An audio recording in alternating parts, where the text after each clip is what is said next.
Adunay ilado nga wise man, nipaingon siya sa pikas nga syudad ug sa dalan nakakita siya og coin or sinsilyo nga kwarta. Ug pag-abot sa mong lugar, nangita siya tawo nga nanginahanglan aron ihatag ang coin nga iyang nakit-an sa dalan. Nalibot niya ang maong lugar apan wala niya mahatag ang maong coin tungod kay ang mga tao naa sa hayahay nga kahimtang. Sa nagpadayon siya sa unahan, natagbuan niya ang panon sa mga sundalo uban ang hari. Ang hari nakaila sa wise man.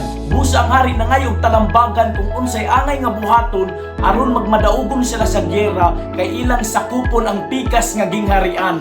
Ug ang wise man misulti, "Oh, dawata kining coin." Ug ang hari nitubag, "Nganong hatagan man kuning coin? Daghan man kog ingon ana sa akong gingharian." Ug ang wise man nitubag, "Kanang coin ako ra nang nakit-an sa dalan. Ako kanang ihatag sa tawo nga nanginhanglan. Apan nalibot na nako kining gingharian ug wala ko'y mahatagan tungod kay ang tanan anaa sa hayahay nga kahimtang. Karon nasugatan kita aron inyong sulumon ang pikas nga gingharian aron inyong mailog ug maangkon ang mga bahandi.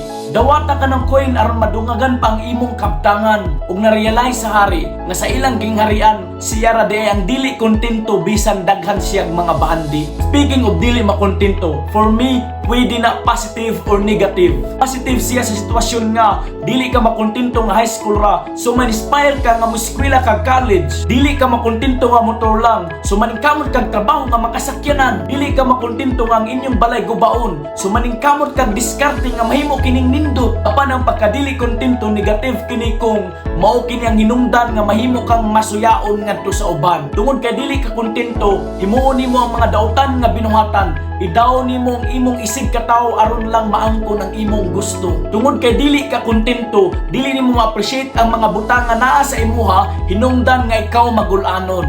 Be content kung unsa ang gihatag sa Ginoo sa imuha ug ikaw magmalipayon. Be not content sa mga butang nga pwede nimo ipurso para sa kaayuhan sa kadaghanan ug maangkon nimo ang kauswagan.